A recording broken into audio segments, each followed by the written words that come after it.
in the Quran that we are the children of Adam.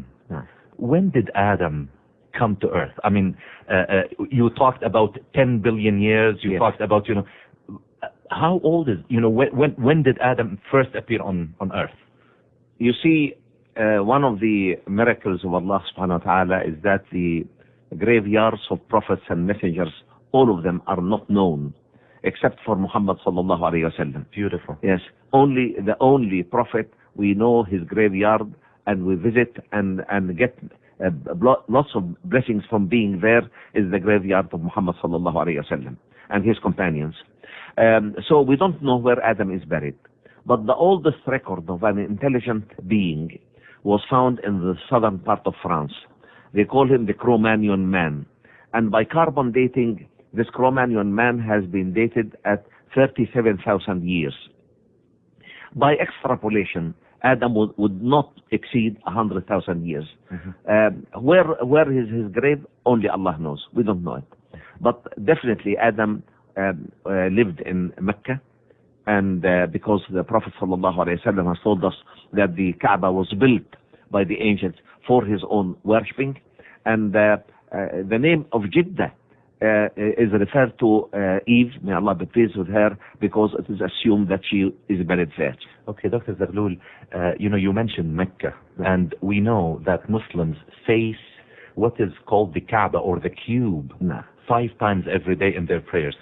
On the Kaaba, there is a stone called the Black Stone that has very interesting history, and you wrote a paper a long time ago about this Black Stone. And since you're a specialist in earth sciences, can you tell us a little bit, where did it come from?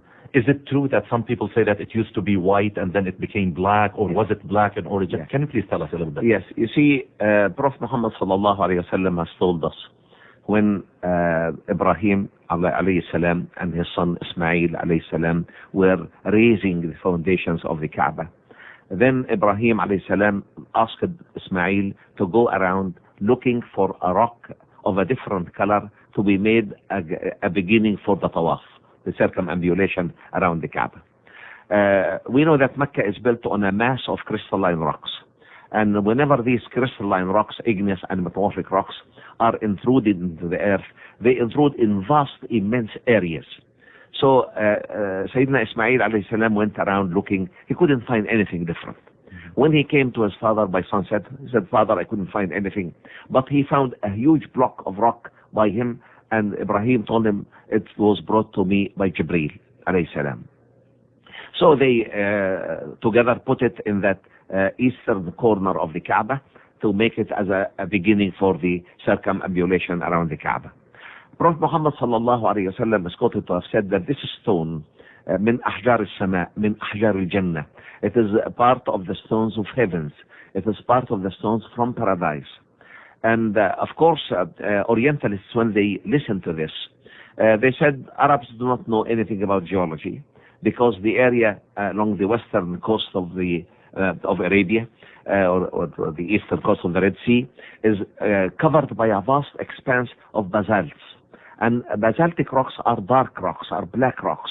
And they said apparently by erosive processes, a block of these were taken by currents, torrential currents, to Mecca, because Mecca is in a valley. And they said the Arabs don't know this, so they said it's from heavens, or it's a meteoric body. So they organized a trip to that region. One of their intelligence people was in the army. They taught him Arabic for 8 years, and sent him to Morocco to get the Moroccan accent, and then to Egypt as a pilgrimage coming from Morocco. And he went to Medina and then to Mecca.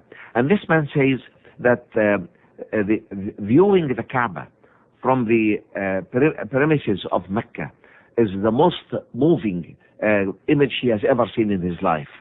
But nevertheless, he went to the Kaaba, and the black stone, because it was transported several times, has been fragmented into about 15 small pieces in the size of a walnut. And these now are impregnated into a resin and put into a silver framework. So he easily got part of one of these nuggets, and went to Jeddah. I don't want to make the story too long, but he came to the British Museum Natural History in London. They thin-sectioned that rock. They proved that it is a meteoric body of a unique nature that's not known before, and it is white inside and black on the outside. And the Prophet ﷺ is quoted to have said that it used to be as white as milk, and it has been tanned by the mistakes of people or the evil actions of people. That's beautiful. Today, people or scientists talk about the origin of the universe through a Big Bang theory. Yes. That there was one huge mass Yes. that exploded, and the high speed of the rotation created the universe. Yes. How does Islam look at this Big Bang theory? Is there any reference in the Quran to talk about this theory? But as if you want to need to speak about the lecture tonight now. But Maybe we can introduce the listeners and get them to go. Okay. Because already I have to warn you that it's only standing room from talking to people. Everybody's so excited and they're getting ready to be there tonight. So. You see, we have a verse in the Holy Quran that speaks about the expansion of the universe. The Quran reads, وَالسَّمَاءَ بَنَيْنَاهَا بِأَيْدٍ وَإِنَّا لَمُوسِعُونَ. Verily, we have made the firmament steadily expanding, and we will be continuously doing that. Mm-hmm. And of course, at the beginning of the 20th century, science observing stars noticed that the light coming from these stars shifts towards the red light, red spectrum, red part of the spectrum. And of course, through a simple experiment in the laboratory, we came to know that if the light moves to the red spectrum, this means that the source of light is drifting away from you. And if it moves towards the blue spectrum, this means that it's shifting towards you. So they were amazed. How could stars be shifting away from us? What would govern the relationship between these stars? Where is the role of gravity? But this argument took more than 30 years. And finally, in the first third of the 20th century, 1933-35, science came to agree that one of the realities of our universe is that it is an expanding universe. Actually, it was Hubble, Hubble, yes. Hubble telescope. Yes. And of course, Hubble and others, you see, but he formulated under his name. Yes.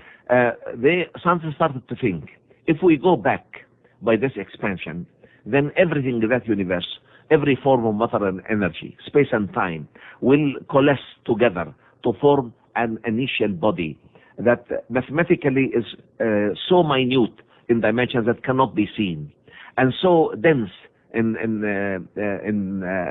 as far as weight would go, that that all our mathematical laws and physical laws cannot answer that.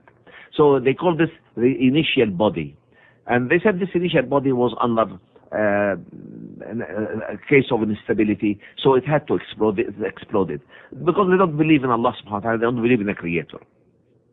This explosion changed this initial body into a cloud of smoke, and due to the variation of density in that cloud of smoke, some of these elementary particles start to condense on each other, forming first stars, and from the stars then we got the planets and moons and the rest of the heavenly bodies. The theory is one of many theories that try to explain the origin of the universe. But we, as Muslims, support this particular theory because there is a mentioning of it in the Holy Quran, when the Quran reads, أَوَلَمْ يَرَى الَّذِينَ كَفَرُوا أَنَّ السَّمَوَاتِ وَالْأَرْضَ كَانَتَا رَتْقًا فَفَتَقْنَاهُمَا وَجَعَلْنَا مِنَ الْمَاءِ كُلَّ شَيْءٍ حَيٍّ أَفَلَا يُؤْمِنُونَ. Having the unbelievers seen that both heavens and earth were in an initial form, and then we have split them apart, and we have made out of water every living being. Shouldn't this be enough for them to believe? And as I said earlier, that matters of creation and annihilation, creation and resurrection, cannot fall within the framework of science completely, because they have taken place in the domain of the unseen, or a domain which have not yet seen.